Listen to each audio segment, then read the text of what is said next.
अब कहाँ दूसरे के दुख से दुखी होने वाले।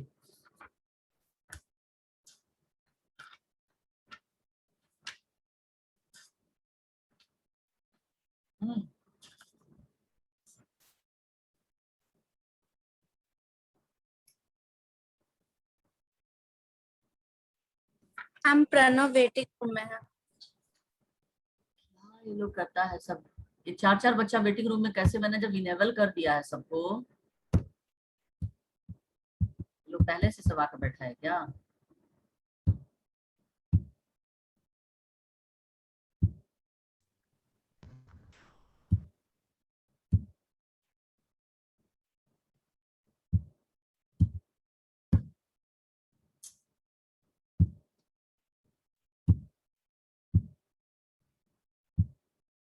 एडमिट ऑल कर ही रही हूँ, फिर भी क्यों नहीं आ रहे हैं लोग?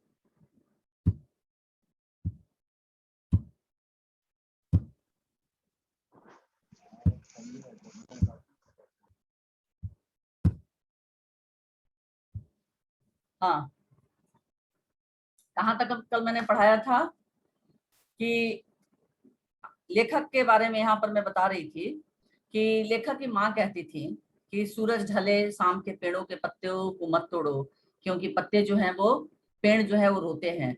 दिया बत्ती के वक्त फूलों को भी मत तोड़ो, वे बददुआ देते हैं।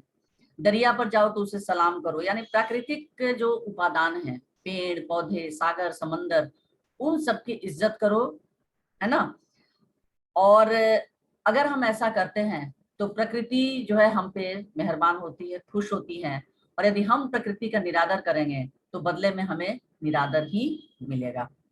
तो इस तरह से वो कह रही हैं कि सबकी पूजा एक सी अलग अलग है रीत, मस्जिद जाए मौलवी कोयल गाए गीत। अभी भी कोई वेटिंग रूम में एक है।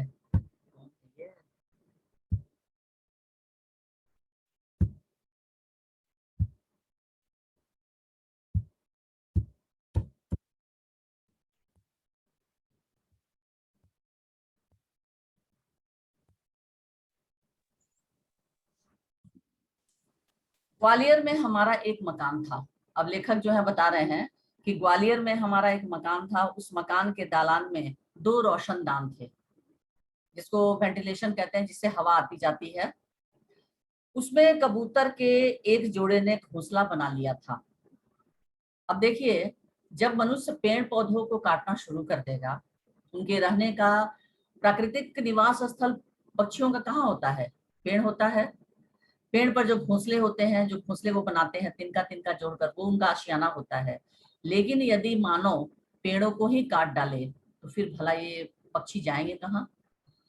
मजबूरन उन्हें हमारे घर के किसी कोने की तलाश करनी होगी, जहां वो अपना तिनका लेकर आए और कागज के चिंदियां, कपड़े की चिंदियां और तिनके लेकर आए और उससे अपना घर वो बनाएंगे।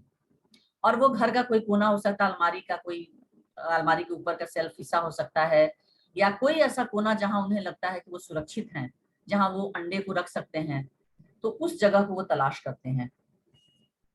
तो लेखक कह रहे हैं कि एक बार बिल्ली ने उचक कर 2 में से एक अंडा तोड़ दिया। मेरी माँ ने देखा तो उसे दुख हुआ। उसने स्टूल पर चढ़कर दूसरे अंडे को बचाने की कोशिश की, लेकिन इस कोशिश में दूसरा अंडा उसी के हाथ से गिरकर टूट गया। अब लेखक की माँ बेचारी सोची, एक तो बिल्ली ने तोड़ दिया, चलो दूसरे अंडे को कम से कम बचा कर रख दें कि उसमें से उनका चूजा निकल आए। लेकिन गलती से दूसरा अंडा भी हाथ से गिरकर टूट गया। कबूतर परेशानी में इधर उधर फड़फड़ा रहे थे। उनकी आंखों में दुख देखकर मेरी माँ की आंखों में आंसू आ गए, क्योंकि कबूतरों को पता था कि उनका 2 अंडा उन्होंने घोंसले में रखे थे। दोनों में से एक भी अंडे को न पाकर कबूतर बड़े दुखी हुए और वो अपने पंखों को लगातार इधर उधर उड़ रहे थे, फड़फड़ा रहे थे। उनकी बेचैनी को देखकर लेखक की माँ समझ गई कि वे अपने अंडों को ढूंढ रहे हैं।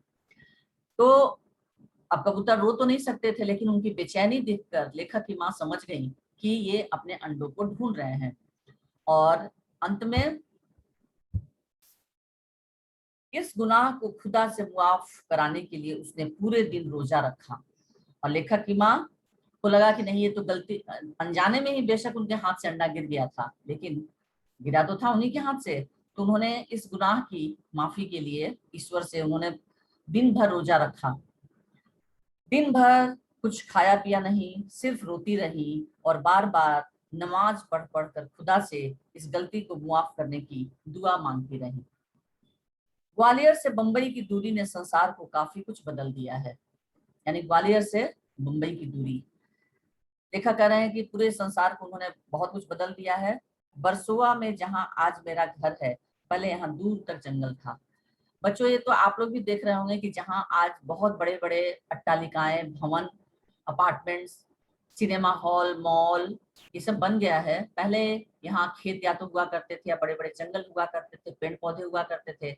आप लोग इधर सड़क पर ही देखिए, सड़कों को जो चौड़ीकरण किया जा रहा है, चौड़ा किया जा रहा है, तो बदले में कैसे हो रहा है? क्या जमीन को चौड़ा कर दिया जा रहा है? नहीं, जितने भी किनारे या बीच में पेड़ पौधे हैं उनको काट दिया जा रहा है, तो जिसका दुष्परिणाम हमको भुगतना पड़ रहा है, आप लोग देख ही रहे हैं।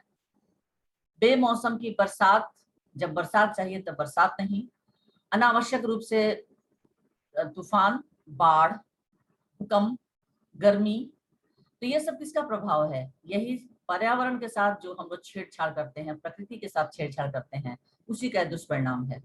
तो लेखक कहना है कि पहले यहाँ जंगल हुआ करता था, लेकिन आज वहां घर है, पेड़ थे, परिंदे थे और दूसरे जानवर थे।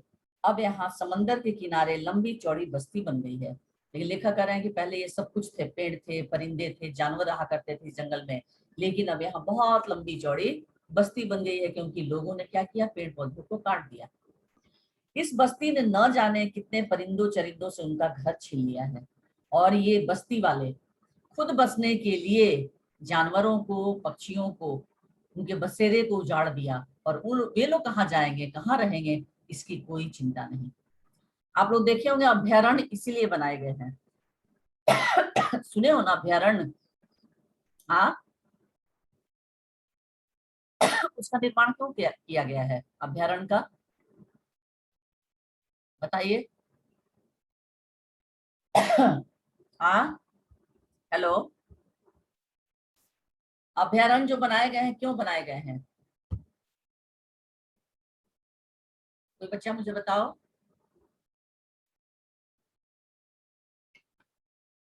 मेरी आवाज सुनाई दे रही है? हाँ, यस मैम, आप क्या पूछे एक बार फिर से बोलिए तो। हाँ, मैम आप क्या पूछिए एक बार फिर से बोलिए तो। अभ्यारण्य जो जानवरों को रखा जाता है, तो उसका निर्माण क्यों किया गया? मैम क्योंकि उस पेड़ कटने लगे थे हाँ, तो मैम पेड़ कटने लगे थे तो जानवर कहाँ जाते हैं। जैसे बहुत सारे जानवर दर बदर हो गए, जब उनका ठिकाना उनसे छिन गया, उनके रहने का स्थान उनसे छिन गया, मनुष्यों ने अपने रहने के बारे में सोच लिया कि हम अपार्टमेंट में रहेंगे या बड़े से बंगले में रहेंगे या छोटे से घर में रहेंगे, हमारे रहने के लिए जगह चाहिए। लेकिन जो पशु पक्षी हैं वो कहाँ रहेंगे? उनके पेड़ों को हम काट दे रहे हैं। तब वो बेचारे जिस पर घोंसला बनाएंगे वही नहीं रहा, तो वो घोंसला कहाँ बनाएंगे? तो मजबूरन वो क्या करते हैं, किसी भी मनुष्य के घर में घुसकर, जहाँ वस्तु है, कोई सामान है, उसके ऊपर वो अपना घोंसला बना लेते हैं। लेकिन हम वो भी नहीं रहने देते हैं।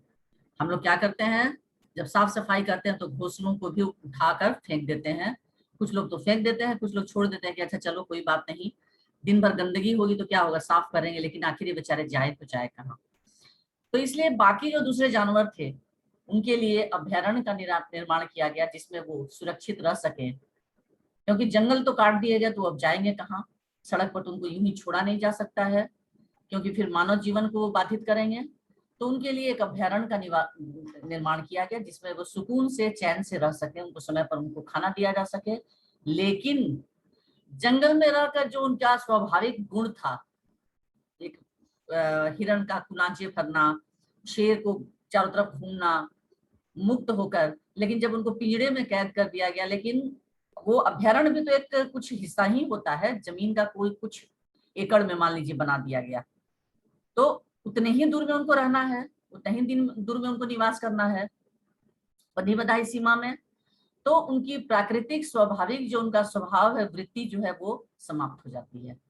जिस तरह से वृद्धाश्रम का निर्माण किया गया, बच्चे जब अपने माता पिता को अपने पास रखना बंद कर दिए, उनको सड़कों पर छोड़ दिए, घर से निकाल दिए, कहाँ जाएंगे, कहाँ रहेंगे, फुटपाथ पर सोएंगे कि क्या करेंगे।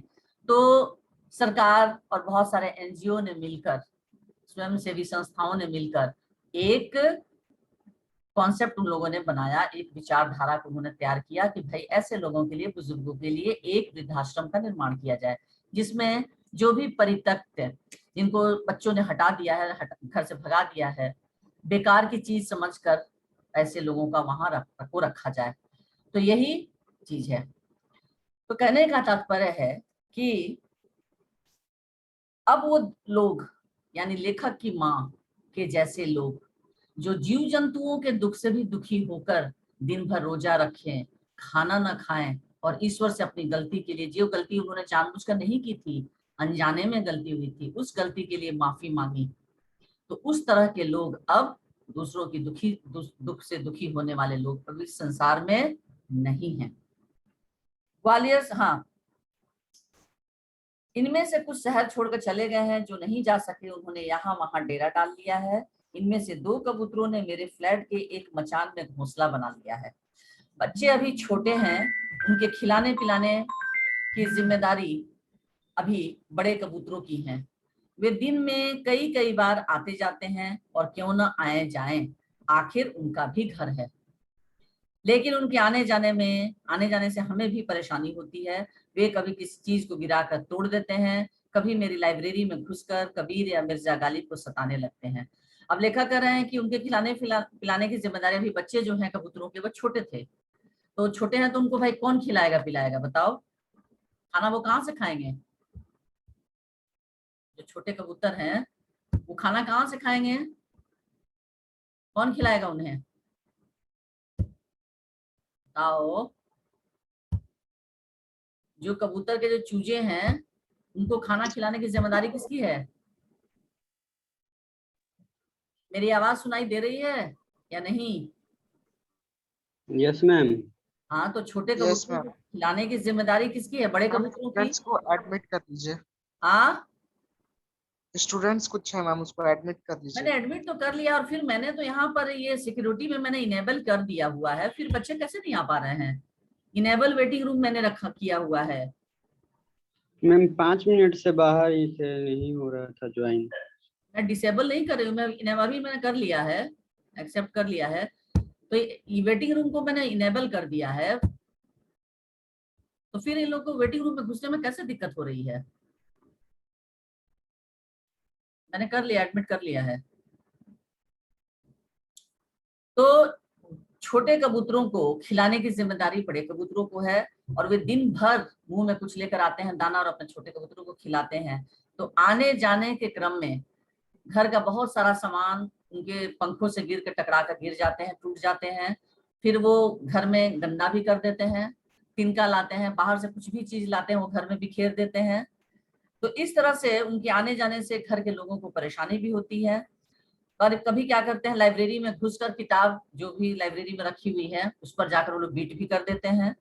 तो इस तरह से इस रोज रोज की परेशानी से तंग आकर मेरी पत्नी ने उस जगह जहां उनका आशियाना था एक जाली लगा दी है।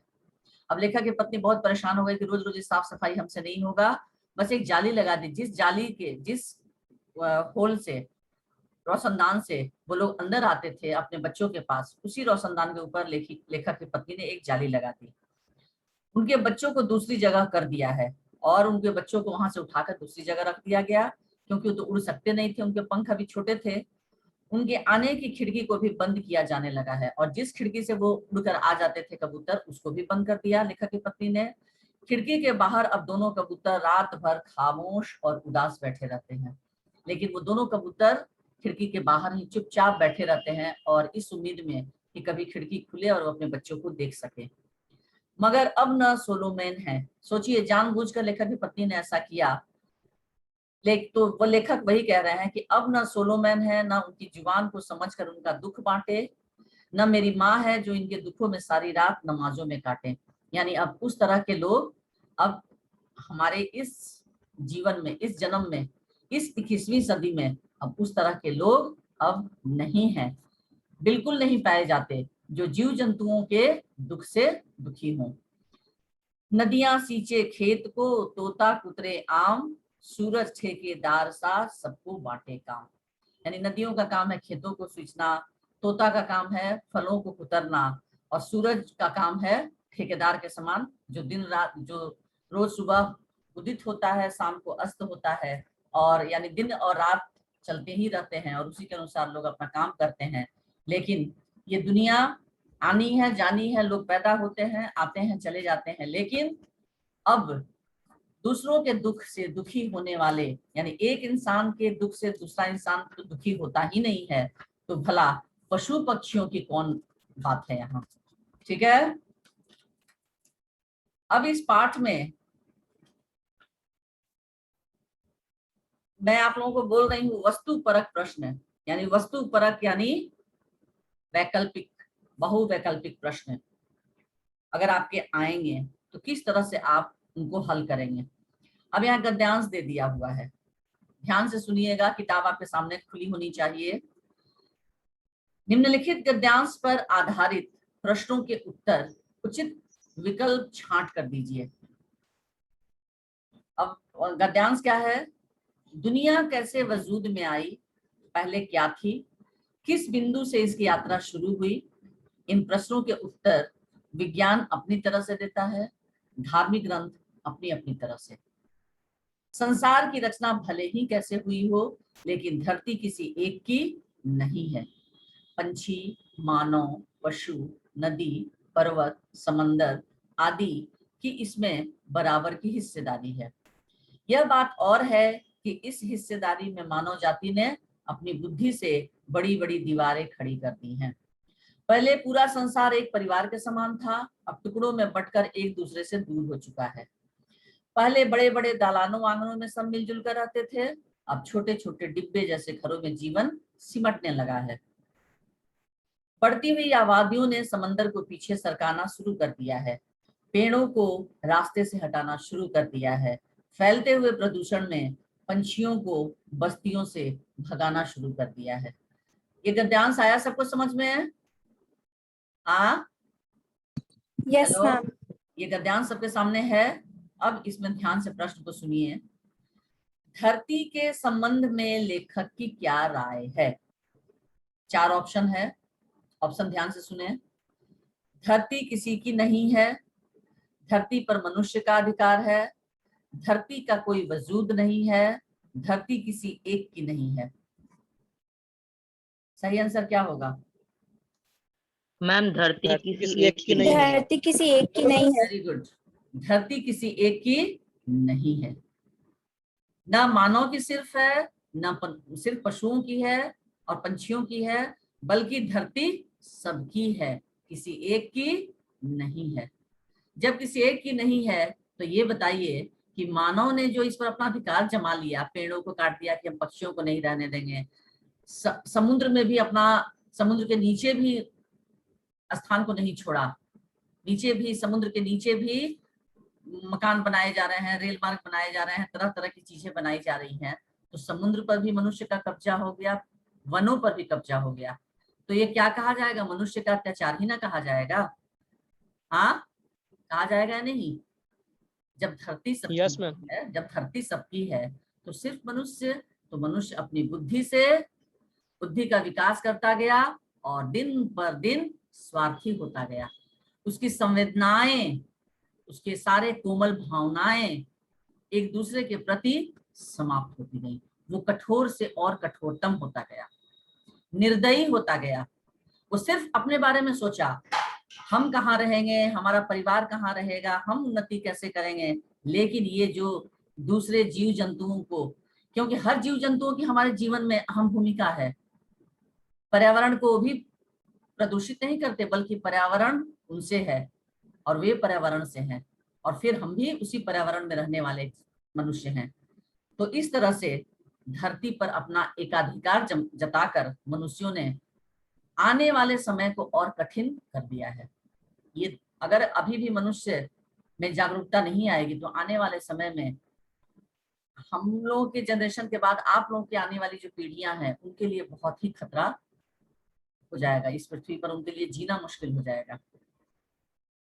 दूसरा है ख, धरती को अलग अलग देशों और प्रदेशों में किसने बांटा है?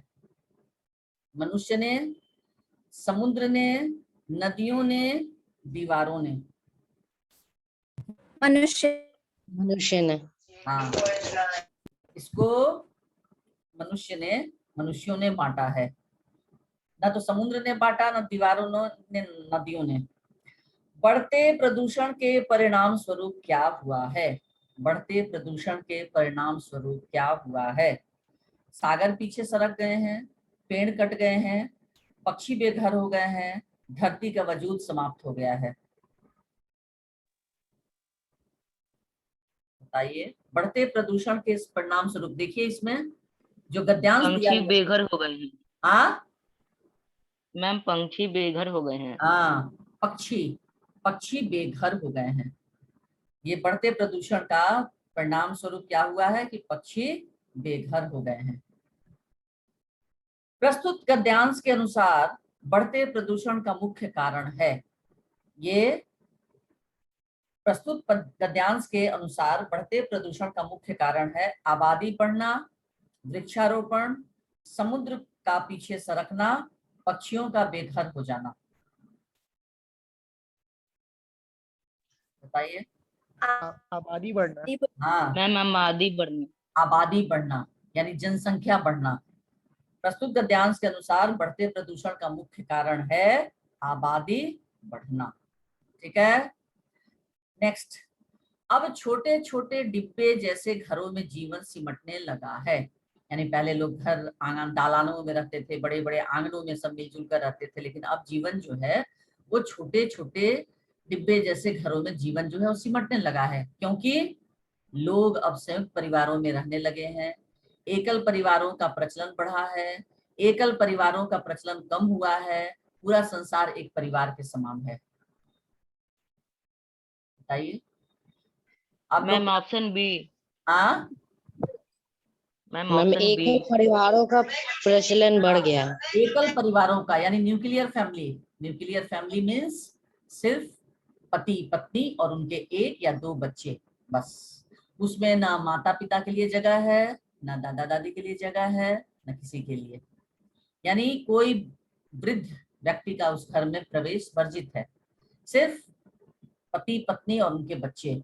अगर पति पत्नी दोनों जॉब वाले हैं, नौकरी वाले हैं, तो छोटे बच्चे हैं उनकी देखभाल के लिए एक आया या एक मेड जो है वो फुल टाइमर रहेगी, जो बच्चों की देखभाल करेगी, लेकिन उनके ग्रैंड पेरेंट्स नहीं रह सकते। तो ये है एकल परिवारों का प्रचलन बढ़ा है।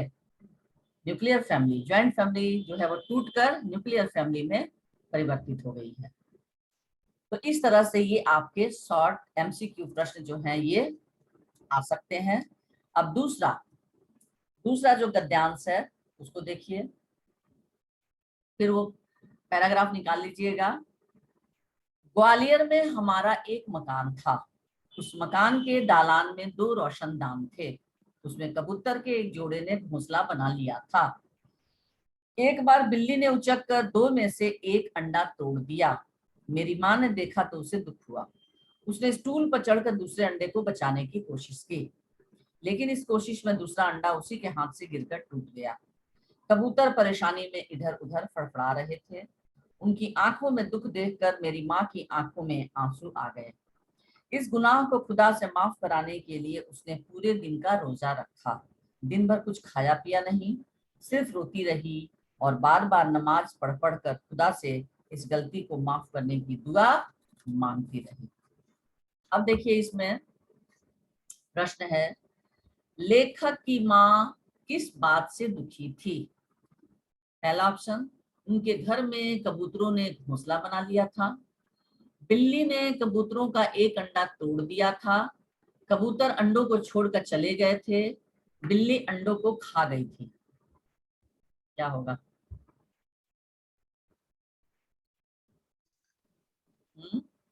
मैम एक बार रिपीट कर दीजिए। इसका ऑप्शन क्या मैम होगा? Ma'am option B. Third option. हाँ, ma'am ma'am B. Third option बोलिए तो। नहीं, थर्ड ऑप्शन नहीं होगा। पहला ऑप्शन है, उनके घर में कबूतरों ने घोंसला बना लिया था। क्या इससे दुखी थी उसकी माँ, लेखक की माँ? No ma'am. नो बिल्ली मैम। ने कबूतरों का एक अंडा तोड़ दिया था, इससे दुखी थी। Yes ma'am. कबूतर अंडों को छोड़कर चले गए थे या बिल्ली अंडों No, को ma'am. खा गई थी? बिल्ली अंडों को दो तोड़ दिया था मैम। बिल्ली ने कबूतर का एक अंडा तोड़ दिया दिया इसलिए था, दुखी थी। जिसके कारण लेखक की माँ दुखी थी। और दूसरा अंडा कैसे टूट गया बताओ? मैम उसी के दूसरे हाथ अंडे से को गिर गया। बचाने की कोशिश की, गिर गया। लेकिन इस कोशिश में दूसरा अंडा उसी के हाथ से हाँ। गिरकर टूट गया। लेखक की माँ ने जैसे देखा कि बिल्ली ने कबूतरों के अंडे को तोड़ दिया, वो दुखी हो गई और सोची कि चलो कम से कम 2 अंडे में से एक अंडे को बिल्ली ने तोड़ दिया, तो मैं दूसरे को बचा लूं कि शायद उसमें से चूजे और बच्चे निकल आए। तो उससे बचाने की कोशिश में वो अंडा भी हाथ से छूटकर गिर गया। ठीक है, तो शॉर्ट क्वेश्चन में आ भी सकता है लिखने के लिए, तो ये सब आप दिमाग में रखेंगे। नेक्स्ट है, लेखक की माँ खुदा से किस गुनाह को माफ कराना चाहती थी? आखिर लेखक की माँ को से कौन सी ऐसी गलती हो गई थी? तो पहला अंडा तोड़ने का गुनाह, बिल्ली को मारने का गुनाह, दूसरा अंडा टूट जाने का गुनाह, कबूतर का घोंसला तोड़ने का गुनाह। Ma'am option C. Option C, ma'am दूसरा अंडा तोड़ने का गुनाह। दूसरा अंडा टूट जाने का गुनाह। गुनाह। बचाने की कोशिश में वो अंडा उनके हाथ से छूटकर गिर गया, तो ये उनसे अनजाने में गुनाह हो गया था, गलती हो गई थी। प्रस्तुत गद्यांश से मैम, पता गिर कर चलता है टूट कि गया लेखक की माँ, इस गद्यांश से पढ़कर क्या पता चलता है कि लेखक की माँ अत्यंत संवेदनशील थी, बहुत स्वार्थी थी, मानसिक रूप से कमजोर थी या डरपोक थी? अत्यंत संवेदनशील। संवेदनशील, बहुत इमोशनल, जिसको संवेदनशील थी। ठीक है, गद्यांश में प्रयुक्त निम्नलिखित शब्दों में से कौन सा शब्द प्रत्यय के मेल से नहीं बना है? अब यहाँ देखिए, कौन सा शब्द जो है वो प्रत्यय के मेल से नहीं बना है? गुनाह, रोशनदान, परेशानी, दिन भर। बोलिए कौन सा मैम एक बार शब्द फिर है? से बोल दो। गुनाह। गुनाह। मैम गुनाह। Very good. गुनाह शब्द जो है वो किसी भी प्रत्यय के मेल से नहीं बना है। रोशनदान बना है, परेशानी भी बना है और दिन भर भी बना है, लेकिन गुनाह शब्द जो है वो किसी भी प्रत्यय के मेल से नहीं बना है। तो ग्रामर भी आपका पूछा जा सकता है किसी भी प्रश्न के अंतर्गत। बात आई समझ में? उसके बाद, कबूतर परेशानी में क्यों थे? पहला, उनका अंडा बिल्ली ने तोड़ दिया था, उनका अंडा लेखक की माँ से टूट गया था, लेखक की पत्नी ने उनका अंडा तोड़ दिया था, उनके दोनों अंडे टूट गए थे। उनके दोनों अंडे टूट गए थे। हाँ, इसलिए परेशानी में थे कि उनके दोनों अंडे टूट गए थे, एक बिल्ली से और दूसरा लेखक की माँ से। ठीक है, तो इस तरह से ये आपके एमसीक्यू बहुवैकल्पिक प्रश्न है। तीसरा, निम्नलिखित गद्यांश पर आधारित प्रश्नों के उत्तर उचित विकल्प छांटकर लिखें। ग्वालियर से मुंबई की दूरी ने संसार को काफी कुछ बदल दिया है। वर्सोवा में जहां आज मेरा घर है, पहले यहाँ दूर तक जंगल था, पेड़ थे, परिंदे थे और दूसरे जानवर थे। अब यहाँ समंदर के किनारे लंबी चौड़ी बस्ती बन गई है। इस बस्ती ने न जाने कितने परिंदों चरंदों से उनका घर छीन लिया है। इनमें से कुछ शहर छोड़कर चले गए हैं, जो नहीं जा सके हैं उन्होंने यहाँ वहां डेरा डाल लिया। इनमें से 2 कबूतरों ने मेरे फ्लैट के एक मचान में घोंसला बना लिया है। बच्चे अभी छोटे हैं, उनके खिलाने पिलाने की जिम्मेदारी अभी बड़े कबूतरों की है। वे दिन में कई कई बार आते जाते हैं और क्यों ना आए, आखिर उनका भी घर है। अब जब पेड़ आप काट ही दिए हैं तो जाएं कहाँ? आपके के घर में भी तो घुस कर रहेंगे। लेकिन उनके आने जाने से हमें परेशानी होती है। कभी किसी चीज को गिरा कर तोड़ देते हैं, कभी मेरी लाइब्रेरी में घुसकर कबीर या मिर्जा गालिब को सताने लगते हैं। अब देखिए, पहला प्रश्न है, ग्वालियर से मुंबई के बीच लेखक ने एक बदलाव महसूस किया। क्या महसूस किया? बस्ती ने जंगल का रूप ले लिया है, जंगल ने बस्ती का रूप ले लिया है, पशु पक्षी जंगलों को छोड़कर चले गए हैं, वर्सोवा नाम का शहर बस गया है। जंगल ने बस्ती का रूप ले लिया। हाँ, वेरी गुड। जंगल ने बस्ती का रूप ले लिया। पहले लेखक क्या देखते थे कि पहले वर्सोवा में आज जहाँ मेरा घर है, पहले यहाँ दूर केवल जंगल ही जंगल था, यानी जो जंगल था वो बस्ती बन गया है। ठीक है, डेरा Yes, ma'am. डालने का अर्थ है, डेरा डालने का अर्थ है पक्षियों के लिए दाना डालना, अस्थायी रूप से निवास करना, हमेशा के लिए बस जाना या पक्षियों को सताना। अस्थायी रूप से। हाँ, अस्थायी रूप से जो निवास किया जाता है, जहाँ कहीं भी तंबू गाड़कर कहीं भी रह गए कुछ दिनों के लिए, उसको कहते हैं डेरा डालना। इस गद्यांश के द्वारा लेखक क्या कहना चाहते हैं? बढ़ती हुई आबादी ने पशु पक्षियों को बेघर कर दिया है, लोगों ने पक्षियों को सताना शुरू कर दिया है, लेखक ने पक्षियों की जिम्मेदारी ले ली है, या लेखक पशु पक्षियों से परेशान हो गए हैं? मैम पहला ऑप्शन। Option A. बढ़ती आबादी ने पशु हाँ, पक्षियों को बढ़ती बेघर कर आबादी दिया। ने पशु पक्षियों को बेघर कर दिया है। इस गद्यांश का में यही लेखक बताना चाहते हैं। कहानी तथा कहानीकार का नाम है, यानी अब कहाँ दूसरे के दुख से दुखी होने वाले कहानीकार का नाम है प्रेमचंद। अब कहाँ दूसरों की खुशी में शामिल होने वाले प्रेमचंद। अब कहाँ दूसरों के दुख में दुखी होने वाले निदा फाजली। अब कहाँ दूसरों की खुशी में शामिल होने वाले निदा फाजली। Option C. अब कहाँ दूसरों के अब दुख में कहाँ दुखी दूसरों के होने। दुख में दुखी होने वाले लेखक हैं निदा फाजली। ठीक है। कबीर या मिर्जा गालिब को सताने, या निदा फाजली।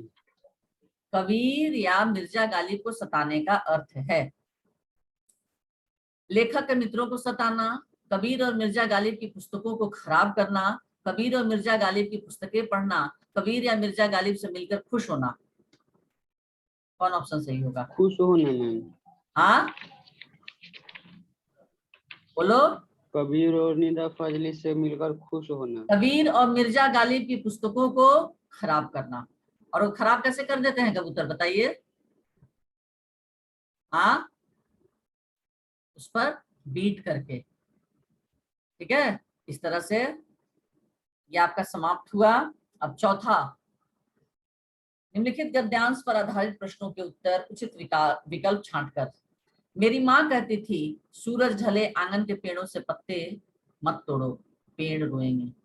दिया बाती के वक्त फूलों को मत तोड़ो, फूल बद्दुआ देते हैं। दरिया पर जाओ तो उसे सलाम किया करो, वह खुश होता है। कबूतरों को मत सताया करो, वे हजरत मोहम्मद को अजीज हैं। अजीज यानी प्रिया। उन्होंने अपनी मजार की नीले गुंबद पर घोंसले बनाने की इजाजत दे रखी है। मुर्गे को परेशान नहीं किया करो, वह मुल्ला जी से पहले मोहल्ले में अजान देकर सबको सवेरे जगाता है। सबकी पूजा एक सी, अलग अलग है रीत, मस्जिद जाए मौलवी कोयल गाए गीत। लेखक की माँ उन्हें क्या नहीं सिखाती थी? फूलों को न तोड़ना, दरिया को सलाम करना, पंछियों को न सताना, वादों को तोड़ना। वादों को तोड़ना। वादों को तोड़ना। हाँ, यही लेखक की माँ नहीं सिखाती थी, वादों को तोड़ना। हजरत मोहम्मद को कौन अजीज हैं? कबूतर, मुर्गे, फूल, धरती। कबूतर। कबूतर। गद्यांश में प्रस्तुत लेखक के मत के अनुसार सबसे पहले अजान कौन देता है? मौलवी, पंडित, मुर्गा। कबूतर, मुर्गे। मैं मुर्गे। हाँ, सबसे पहले मुर्गे जो है वो। लेखक की माँ के अनुसार पेड़ कब रोते हैं? जब उन्हें काटा जाता है, सूरज ढले पत्ते तोड़ने पर, उन्हें बदुआ देने पर, उनमें पानी डालने पर।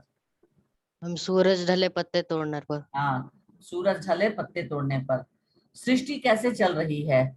कोयल के गीत गाने से, मुर्गा द्वारा पाक देने से, हर किसी के अपने अपने काम को निष्ठा पूर्वक करने से, या हर किसी के द्वारा दूसरे के काम में दखल देने से। हर किसी को अपने काम को निष्ठा पूर्वक करने से। हाँ, यानी हर कोई, दुनिया का सारे संसार के जितने लोग हैं सब अपने काम को, अपने अपने कार्य को, हर किसी को पता है कि मेरा क्या क्या काम है और किस निष्ठा के साथ उस काम को करना है।